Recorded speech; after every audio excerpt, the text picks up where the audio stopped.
in Taanis. Good Taanis, morning, Taanis. Gimel, Labrut.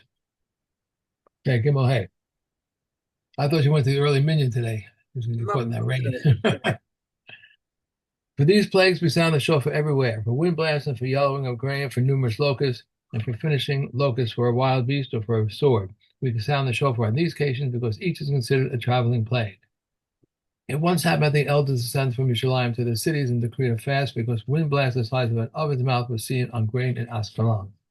Shimon, the Timonite, said also concerning pestilence, but the sages did not agree with him.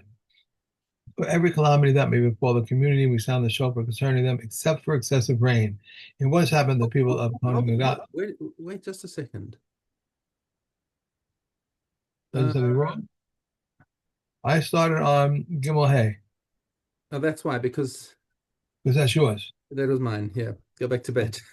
All right, Sorry. you're not getting paid for that time. Okay, sorry. Yeah, it was my bad not catching that. Okay, here I put it in the wrong place. Okay. Yes, suitable rain fell for crops, but did not fall for trees, or for trees, but did not for crops, for both, but did not for the filling of water holes, ditches, and caves. We sound the shofar at once. Similarly, if no rains fell on a particular city, as it is stated, I caused it to rain on one city, and on one city I caused no rains to fall. One field was rained upon; that city must fast and sound the shofar, and all surrounding areas fast, but do not sound the shofar. Akiva says they sound the shofar but do not fast. Similarly, a city in which there is a pestilence or a collapse of a building, the city must fast and sound the shofar, and all surrounding areas fast but do not sound the shofar. Shofar. Rabbi Akiva says we sound the shofar but do not fast, and what is considered pestilence? In a city that can bring forth 500 men on foot.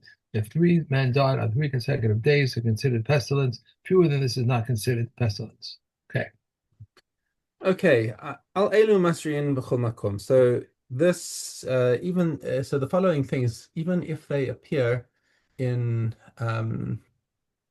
different in like remote places, everyone starts straight away blowing the trumpets and praying for because this is going to be dangerous for everyone. Al shidafon. Shidafon is when the crops start to dry out because of a sharav wind. Um, Okay. Yerakon, or if there's a crop disease that starts infecting the crops in one place, because these things don't stay just in one place. Ala arbe, locusts. Chasil is another kind of They call it they call it finishing locust. okay, two different species of locusts. Al khayra, or wild beasts, of al kherib, or the sword, in other words, a foreign army. Hmm. Masriyan aleham ipnei shehi maka mahaleches. So this everyone has to start immediately fasting for and blowing the shofaros, because this is something that affects everyone, even if it's not at your doorstep right now. Okay, Maaseh Sheyarduz Kenim Yerushalayim La'areihem. So there was one time when the Zakenim went from Yerushalayim to their respective cities with Gazru Tanis, and they told everyone, okay, everyone has to fast now. Al Shenir Kimlo Pi Tano Shidafun Ba'ashkelon, because a small amount, Kimlo Pi Tano, is enough grain just to fill the opening of an oven, but there was a shidafon, which is a crop disease. Sorry, shidafon is the withering. Yeah, that's the withering because of the heat. So this happened in Ashkelon, and they went and told the entire country, okay, everyone's got to have a taanis now.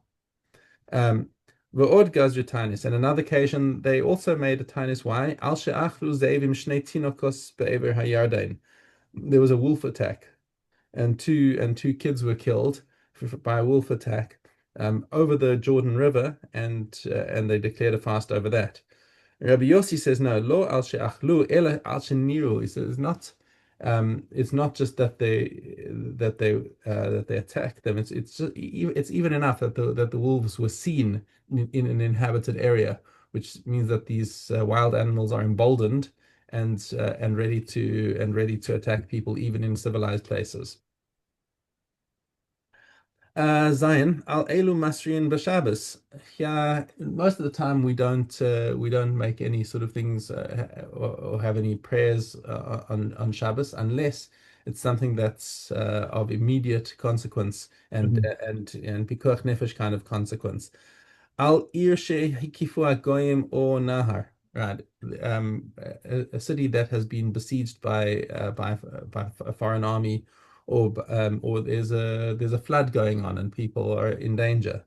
So and even on Shabbos, you get people together to daven for them and even blow shofar. Right, blowing shofar we normally says Asr on Shabbos.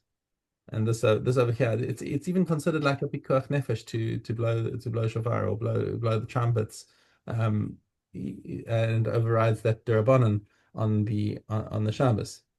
Al sfina hamitareves bayam. Also, if there's a ship that's struggling at sea and is threatening to sink, and there are people on board. Mhm. Rabbi Yossi Omer le'Ezra v'lo le'Tzakai. It says I'm not happy with this thing about blowing the shofar. I mean, yes, it's right that we should pray, but he seems to be a little more rationalist about this. That if you want to be mechalel Shabbos, you be mechalel Shabbos for something that's going to directly help them. So if you need to go out and help the people, if you need to go out and fight, if you need to go out and rescue them from the river or from the sea, whatever, absolutely be mechalel Shabbos. But you're not mechalel Shabbos even for a derabanan if it's just to pray, because that's not something that's directly saving anyone. So that's the opinion of Rabbi Yossi over here. And Shimon HaTemani Omer Af al Hadever. He says that you can. So here he's going back on the opinion of the Tanakama that you can blow shofar on Shabbos even for a plague, not and lo hodu lo chachamim, and nobody agreed with him on that. That it's not the same. A plague is not the same as something that's a clear and present danger, like the besieging army or the flood or the sinking ship. Yeah. Yeah. Okay, the thing about finishing locusts, that meant that those are the ones that like really finish off the crop. There's regular locusts that do The the regular damage. locusts and finishing locusts, they have different jobs. They These ones, devour the these whole ones, these thing. ones, because like on the matzah factory line, they have the finishers. Right. Okay. Rosh Hashanah. Daled Zion. He who leads the services on Yom Tov of Rosh Hashanah, the second cosmic causes the shofar to be blown. But when Hallel is said, the first cosmic recites the Hallel. For the shofar of Rosh Hashanah, they may not go beyond the Sabbath boundary, nor may they remove a heap of stones or debris for it, but they may climb a tree, nor may they ride an animal, nor may they swim on the water, nor may they sever it, whether with an implement that is prohibited by rabbinic law or with an implement that is prohibited by the Torah through a negative commandment. But if one wishes to put water or wine into it, he may do so. One should not prevent the children from blowing the shofar, rather, one may occupy himself with it until they learn to blow. One who practices has not discharged his obligation, and one who hears the shofar being blown from one who practices has not discharged his obligation. The order of the shofar blasts are three sets of three blasts each. The duration of the tekiah is like three truas. The duration of the trua like three quavers. Quavers. If one blew the first tekiah and prolonged the second tekiah for the duration of 2 kios, it counts as only one. If one recited the blessings and later a shofar became available to him, he should blow the tekiah to ruah tekiah 3 times. Just as the cousin is obligated to do, and so is every individual obligated. Rabbi Gamil says the cousin discharges the obligations, the congregation's obligation. Okay. Adrian Allah, Shut up. and tomorrow Tomorrow, bookmark at the beginning of Taanis. Taanis again. Okay, I'm put a book in there. Um,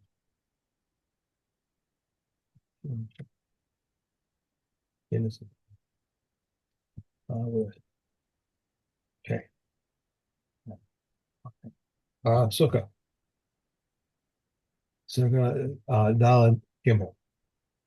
How is the mitzvah of the willow branch performed even 7 days? If the seventh day of the willow ceremony falls on the Sabbath, the willow ceremony is 7 days. But if it falls on any of the other days, the ceremony is performed 6 days.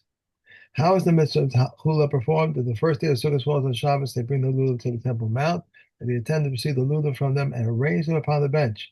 But the elderly place theirs in a chamber, and they teach them to say, My lulav is presented as a gift to whomever may come. On the morrow they arise early and come to attend and throw the lulav before them, and they would snatch them, striking one another. When the basin saw that they were in danger, they ordered that everyone should take his lulav home. How is the mitzvah of the willow performed? This was a place below Yerushalayim called Motza, and they descended there, gathered from their large willow branches, and came and stood them up against the sides of the altar, with the tops drooping over the top of the altar. They blew on the trumpet of the Tekiah, Teruah, and the Tekiah. Each day they would circle the altar one time and say, Please Hashem, bring salvation now. Please Hashem, bring salvation now. But Yehuda said they would say, Ani Yavo brings salvation now, but that day they circled the altar 7 times. When they left, what did they say? Beauty is yours, O altar. Beauty is yours, O altar. Rabbi Elias said to Hashem, to you, O altar, and to Hashem, and to you, O altar. Okay. Okay. That's it. Okay. Yeah.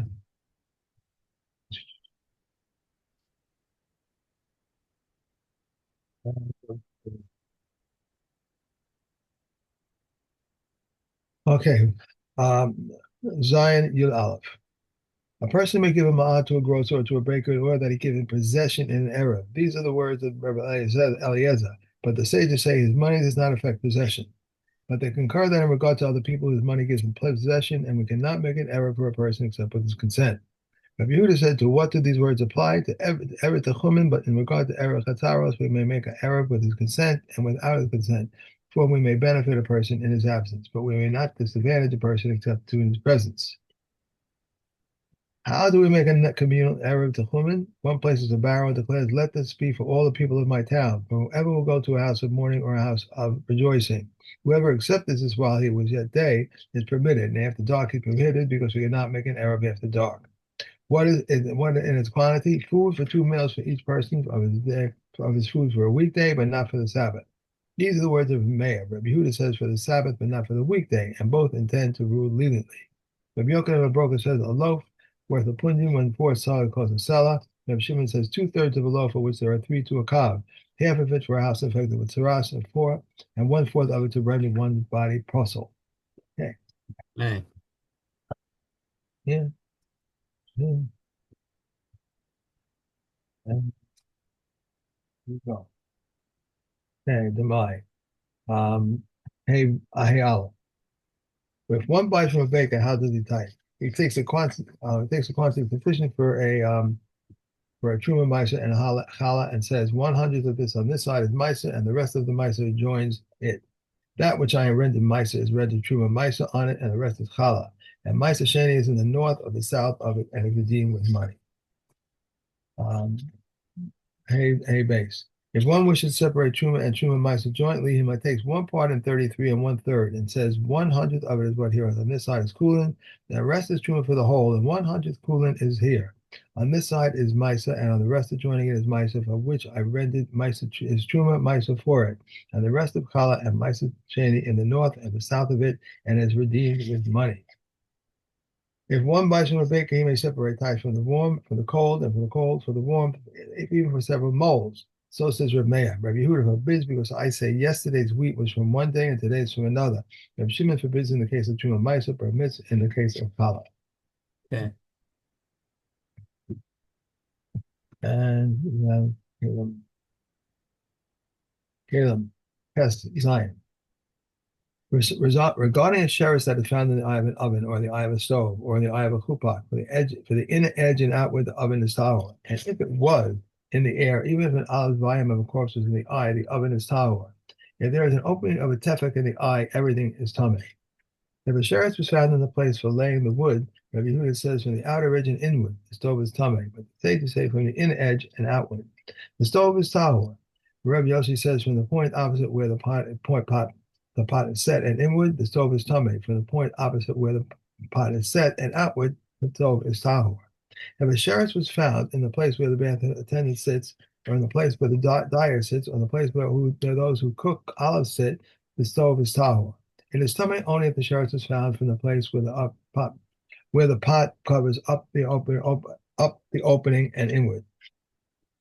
A pit that has a place in it for a pot to be set is tameh, and a pit for glass makers, if it has a place for a pot to be set, it is tameh. The furnace of lime manufacturers, or furnace of glassware manufacturers, or furnace of potters is tahor. A punyan, if it has a rim, it is tamei. Rabbi Yehuda says if it has istigus, it is tamei. Rabbi Gamliel says if it's a thin lip, it is tamei. I can't read today because I didn't have my coffee, so can't read anything. All right, and we have Robert Basra. Okay. Zion Aleph. If one says to another, I am selling you a base core of earth and it contains crevices 10 handbreadth deep or rocks 10 handbreadths high, they are not measured with it. If they were less than this, they are measured with it. If you said to him, I am selling you like a base core of earth. Even if it contained crevices deeper than 10 handbreadths or rocks higher than the 10 handbreadths, they are measured with it. If if one said to another, I am selling you a base core of earth, it is measured by a rope. If he gave even the slightest amount less, he must deduct. If he gave even the slightest amount more, he must give back. If he said, whether less or more, even if he gave a quarter cob less per saw and a quarter cob more per saw, it becomes his. If it was more than this, he should make a reckoning. What does he give back? Money. But if the seller prefers, he gives him back this land. Why did they say that he gives back money? To improve the position of the seller, so that if there remained an area of 9 cobs in the field, or half a cob in the garden, or a quarter cob according to Rabbi Kiva, he may give him back the land. Moreover, it is not only the quarter cob that he gives back, but all the excess. If he said, no, all right, okay. If he said, I am selling you as measured by a rope, be it less or more, the condition, be it less or more, negates the condition of measured by a rope. If he said, be it less or more, as measured by a rope, the condition measured by a rope negates the condition, be it less or more than these, the words of Reb Nachmanos. If he described it by its mark and boundaries, if the difference is less than 6, he must accept it. Right? But That's if great. anything Fine. down to 6, he Yeah, deducts. that's the end, right? Okay. So I thought you'd All gone right. over that. Okay. Okay. Very much. Have a lovely day. Have a great day. Enjoy the dry weather. So Oh yeah, I love it. there could be snow. So, Oh wow. Okay, be great. Thank you. Have a good. Oh, Bye. tomorrow is yours. Okay, good.